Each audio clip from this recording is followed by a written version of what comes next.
जय मसीह की साथियों, परमेश्वर का अनुग्रह एवं दया आप तमाम वीडियो देखने वालों पर होती रहे, यीशु मसीह के नाम में आमीन। साथियों, हमारा आज का विषय है कि बाइबल में किस भविष्यवक्ता को रोने वाला भविष्यवक्ता कहा जाता है, रोने वाला नबी कहा जाता है और क्यों कहा जाता है। तो वक्त ज़ायर ना करते हुए हम बढ़ते हैं अपने विषय की ओर। साथियों, भविष्यवक्ता यिर्मयाह को अक्सर रोने वाला भविष्यवक्ता कहा जाता है, क्योंकि उसने अपने लोगों के पापों पर बहुत आंसू बहाए थे, जैसा कि विलाप गीत अध्याय 2 वचन 11 और विलाप गीत अध्याय 3 और वचन 48 में वर्णित है। इसे आप पढ़ लें। यिर्मयाह का पुरुषों और राजा की दुष्टता के साथ जीवन इतना दुखी हो गया था कि यिर्मयाह भ्रष्टाचार से दूर शांति का जीवन चाहता था। यिर्मयाह ने लिखा कि भला होता कि मेरा सिर जल ही जल और मेरी आंखें आंसुओं का सोता होती, कि मैं रात दिन अपने मारे हुए लोगों के लिए रोता रहता। और आगे लिखा, और यदि तुम इसे ना सुनो तो मैं अकेले में तुम्हारे गर्व के कारण रोऊंगा और मेरी आंखों से आंसुओं की धाराएं बहती रहेंगी, क्योंकि यहोवा की भेड़ें बंधुआ कर ली गई हैं। साथियों, यिर्मयाह नबी को उसकी जवानी में यहूदा राष्ट्र के लिए एक भविष्यवक्ता बनने के लिए बुलाया गया था, और ये राजा योशिय्याह के राज्य के 13वें वर्ष के आसपास की बात है, जब यिर्मयाह नबी ने भविष्यवाणी करना शुरू किया। और भविष्यवक्ता यिर्मयाह ने इस बुलाहट को, जो परमेश्वर की थी, बड़ी कठिनाई और बड़े दुख के साथ ग्रहण किया था। जैसा कि यिर्मयाह नबी लिखते हैं यिर्मयाह की किताब अध्याय 1 और वचन 6 में कि हाय प्रभु यहोवा, मैं तो ठीक से बोलना भी नहीं जानता हूँ, मैं अभी लड़का ही हूँ।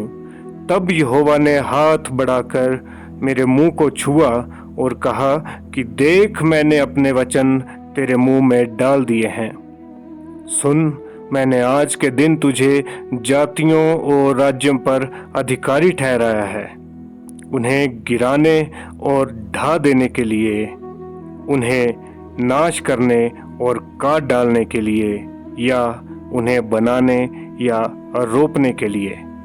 यिर्मयाह नबी की किताब अध्याय 1 वचन 9 से 10। साथियों, यहूदा के अंतिम दिनों के दौरान परमेश्वर ने यिर्मयाह को अपने लोगों को चेतावनी देने का संदेश दिया, और यिर्मयाह ने अपने साथी भाइयों को परमेश्वर के न्याय से बचने के लिए अपने अपने पापों का पश्चाताप करने के लिए कहा।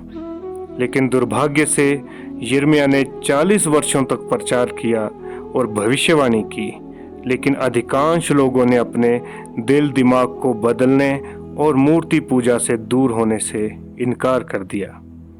यिर्मयाह के विलाप गीत की पुस्तक उसकी भविष्यवाणियों का एक शिखर है।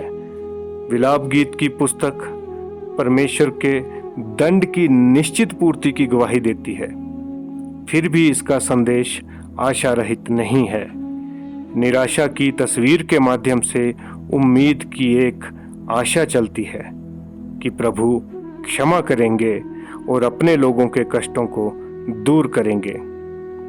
यिर्मयाह इन सब बातों से जब गुजर रहा था, उसके बावजूद वे अपने विश्वास और भरोसे को कायम रख पाया, और वे जानता था कि परमेश्वर ने हमें कभी नहीं छोड़ा है। उसके सुंदर अंशों में से एक यिर्मयाह नबी की पुस्तक में पाया जाता है, जहां उसने परमेश्वर के शब्दों की घोषणा की, जिसमें कहा गया था, क्योंकि यहोवा की यह वाणी है कि जो कल्पनाएं मैं तुम्हारे विषय में करता हूँ उन्हें मैं जानता हूँ, वे हानि की नहीं वरन कुशल ही की हैं, और अंत में तुम्हारी आशा पूरी करूँगा। यिर्मयाह ने अपने लोगों को परमेश्वर के मार्ग में आगे बढ़ने के लिए बुलाया और बुलाना जारी रखा, और अंत सदैव सर्वोत्तम होता है। और उसने लिखा कि जो यहोवा की बाट जोहते और उसके पास जाते हैं उनके लिए यहोवा भला है। यहोवा से उद्धार पाने की आशा रखकर चुपचाप रहना भला है। विलाप गीत की किताब अध्याय 3 वचन 25 और 26। यिर्मयाह कहता है कि हे इज़राइली कुमारी कन्या, मैं तुझे फिर बसाऊंगा। वहां तू फिर श्रृंगार करके डफ बजाने लगेगी और आनंद करने वालों के बीच में नाचती हुई निकलेगी। यिर्मयाह की किताब अध्याय 31 वचन 4। साथियों, यहूदा के राज्य की निराशाजनक दशा ने यिर्मयाह के कलेजे को भेद दिया था। वे बहुत दुखी था और फूट फूट कर रोने लगा। ये भविष्यवक्ता यशायाह नबी के शोकपूर्ण शब्दों के समान है जब उसने लिखा कि इस कारण मैंने लिखा कि मेरी ओर से मुंह फेर लो, कि मैं बिलक बिलक कर रोऊं। मेरे नगर सत्यानाश होने के शोक में मुझे शांति देने का यत्न मत करो। यशायाह नबी की किताब अध्याय 22 वचन 4। निस्संदेह यही कारण है कि यिर्मयाह को रोने वाला भविष्यवक्ता कहा जाता है। इसने बहुत आंसू बहाए थे। ये कुछ इमोशनल मिजाज का था। लोगों के पापों को देखते हुए जब ये देखता था कि लोग परमेश्वर की ओर नहीं फिर रहे और उसका फल वो देखता था कि ये पापों में फंस गए हैं, बाहर नहीं निकल पा रहे, और ये बार बार चेतावनियां दे रहा था, परमेश्वर के वचन को लेके उनके बीच में जा रहा था। जब वे लोग नहीं फिर रहे थे तो यिर्मयाह बहुत दुखी होता था।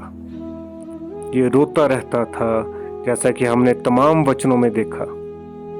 इसकी आंखों से आंसुओं की धाराएं बहती रहती थी। यही कारण है कि यिर्मयाह नबी को रोने वाला नबी कहा जाता है या रोने वाला भविष्यवक्ता कहा जाता है, क्योंकि इसने अपने लोगों के लिए बहुत आंसू बहाए थे। तो परमेश्वर आप तमाम वीडियो देखने वालों का भला करे। आपको वीडियो कैसा लगा आप हमें कमेंट सेक्शन में बताएं, और यदि अच्छा लगे तो वीडियो को शेयर करें, लाइक करें और चैनल को सब्सक्राइब करें। परमेश्वर आप तमाम वीडियो देखने वालों पर अपने अनुग्रह भरे हाथ सदा सर्वदा के लिए रखे रहे। यीशु मसीह के नाम में आमीन।